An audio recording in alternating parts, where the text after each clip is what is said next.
Ya, aplikasi pinjaman online ilegal kian meresahkan. Terjerat lintah darat, masyarakat harus dirundung ketakutan akibat teror usai tak mampu membayar bunga pinjaman yang melambung tinggi. Bagaimana pengusutan terhadap maraknya pinjaman online ilegal ini kami bahas dengan Kombes Pol Wisnu Hermawan, Wadir Tipideksus Bareskrim Polri. Langsung saja saya sapa, Pak Wisnu, selamat pagi. Selamat pagi, Mas. Oke, Pak Wisnu, sejauh ini sudah sampai mana pengusutan terhadap kasus pinjaman online ilegal berbasis aplikasi ini, Pak? Baik. Jadi Direktorat Tindak Pidana Ekonomi Khusus Bareskrim telah mengumpulkan dan menginventarisir seluruh kegiatan penindakan terkait dengan pinjol di seluruh Indonesia. Diketahui di Yogyakarta, Jawa Barat, Metro Jaya, bahkan di Pontianak pun telah mengungkap beberapa perkara. Kami telah mengumpulkan kurang lebih sebanyak 350 kasus terkait dengan laporan tersebut. Namun, dari 50 kasus, ada baru 90 kasus yang menjadi atau sudah dinaikkan ke sidik. Selebihnya masih dalam proses penyelidikan. Ini kita masih mengembangkan karena bagaimanapun juga tim yang menindak di berbagai daerah berkonsultasi dengan kami terkait dengan perkembangan pendananya maupun atasnya itu seperti itu, Mas. Oke, Pak, hasil temuan tersebut ini berdasarkan penelusuran dari Bareskrim atau ada aduan dari masyarakat juga, Pak? Jadi kami mendapatkan dua informasi. Mhm. Pertama dari laporan masyarakat, adanya masyarakat yang diancam, kemudian meminjam pinjaman yang bunganya luar biasa, kemudian tidak sesuai dengan sponsor ataupun pemberitahuan sebelumnya, itu kami terima, Mas. Tapi pun kami juga harus penyelidikan. Nah, penyelidikan terkait dengan hal tersebut. Dan di Bareskrim sini kita melakukan kegiatan-kegiatan koordinasi dengan lintas sektoral, dengan Bank Indonesia, OJK, dengan PPATK, mengembangkan. Karena namanya pinjol ini tidak cuma para diskolektor saja yang Mas sampaikan tadi.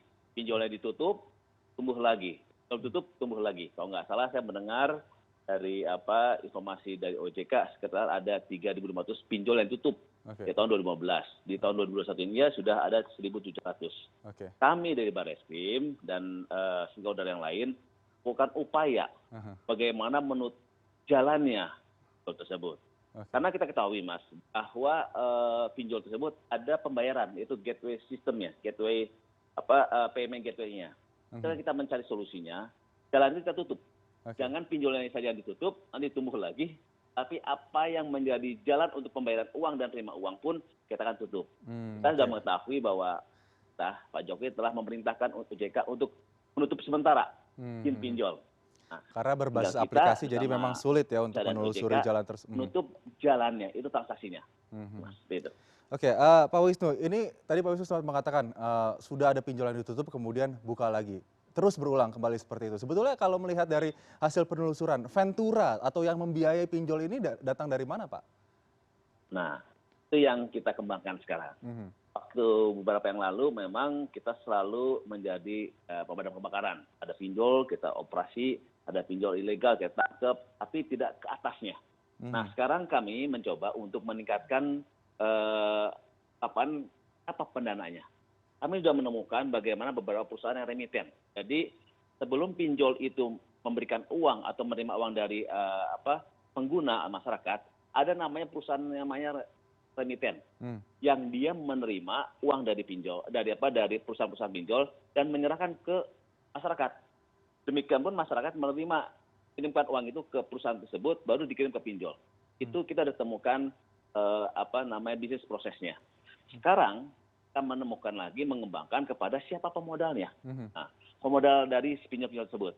Kami menduga ada dugaan bahwa beberapa pemodal tersebut dari warga negara asing. Ini kita lagi dalami, kemudian dalam waktu ke depan pemodal yang penerima uang itu, yang memberikan modal itu dan yang memberikan masukan terhadap pinjol tersebut kita dapat ungkap. Oke, ada dugaan dari warga negara asing. Negara mana, Pak? Dan apa sebetulnya tujuan, target dari melakukan Ventura yang akhirnya berujung pada petaka kepada banyak orang di dalam negeri di Indonesia?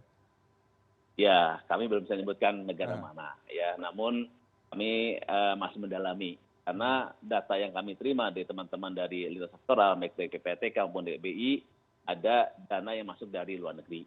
Kita masih oke. dalami ya. Mungkin beberapa waktu ke depan baru kita akan ungkap, sehingga pengungkapan terkait dengan pinjol ilegal ini lengkap dari awal dari sampai akhir, yaitu siapa pemodalnya. Oke. Sekian. Mungkin waktu lagi Mas, mohon waktu untuk bisa mengungkap dalang atau leadernya dari pemain-pemain pinjol ilegal ini. Baik, Pak Wisnu, ini kan terkait dengan pinjol, kita sama-sama ketahui ya, untuk pinjol yang mungkin terdaftar di OJK ini bisa diketahui oleh masyarakat legalitasnya, Betul. tapi kalau pinjol ilegal ini benar-benar legalitasnya tidak diketahui. Namun masyarakat juga Oke. karena legalitasnya yang tidak diketahui ilegal ini, masyarakat yang menjadi korban kerap takut untuk melapor. Nah, sebetulnya bagaimana posisi Iya. para korban ini yang sudah terjerat pinjol ilegal? Apakah mereka juga bisa terancam jerat pidana karena mengambil pinjol yang tidak memiliki legalitas?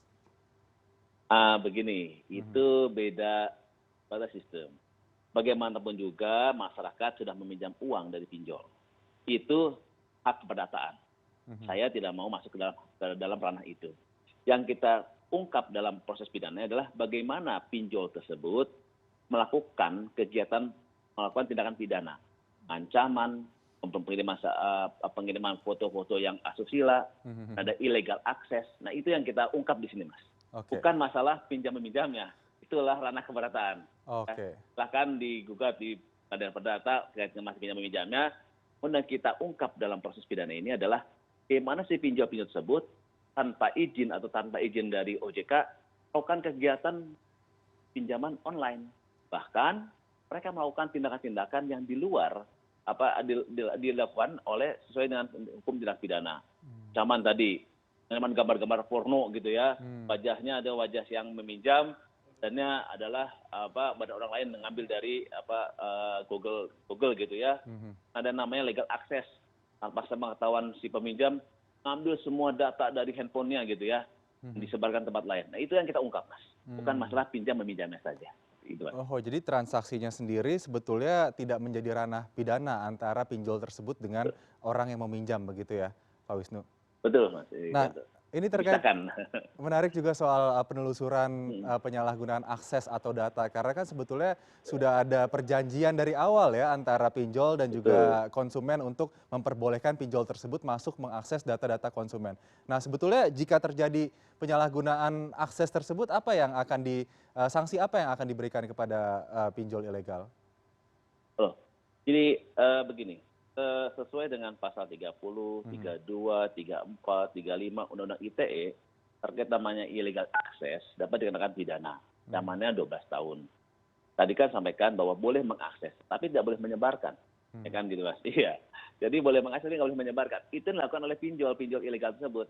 Apabila masyarakat tersebut tidak membayar sesuai waktunya, bahkan tidak membayar bunganya, mmm, dengan sendirinya mereka mengeksplor, menyebarkan kepada nomor-nomor kontak yang ada di teleponnya si peminjam itu dengan gambar-gambar ataupun nada-nada ancaman. Itu mmm, yang dilarang oleh pidana. mmm, Makanya kami sampaikan bahwa apabila pinjol itu jelas ilegal ya, ilegal pasti dia datanya alamatnya berbeda, mhm. kemudian tidak ada tempat untuk pengaduannya, itu biasa itu pinjol pasti pinjol ilegal itu. Kalau Pak pinjol Wis legal yang mhm, 106 ini ada datanya, mhm. ada kantornya di mana, kemudian siapa petanggung jawabnya, nomor teleponnya siapa. Kalau pinjam ilegal sepertinya kita nggak pernah ungkap dia, nggak pernah dapat tuh. Lidik Mmm, dulu pendidikan, ternyata setelah kita lakukan pendidikan dalam, kita tangkap tuh namanya pinjol-pinjol ilegal. oke. Pak Wisnu, apakah, jika terjadi unsur pidana dalam pinjaman online ilegal, begitu ada penyalahgunaan data dan lain-lain, Hmm. karyawan di kantor pinjol tersebut ini akan menjadi sasaran hukum juga atau hanya pemilik dan ventura saja?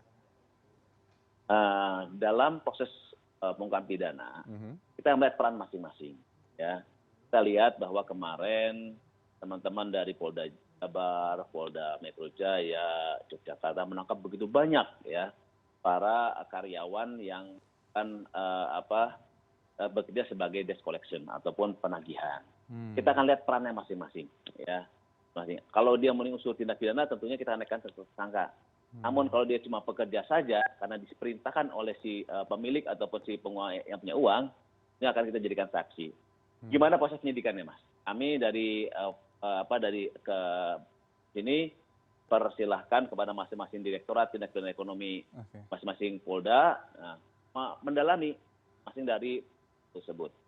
Baik, Pak Wisnu, ini kalau kita melihat ya secara visual bagaimana kondisi kantor pinjol yang saat ini ditampilkan di televisi, nampaknya jumlah karyawannya sangat besar, begitu banyak juga Betul.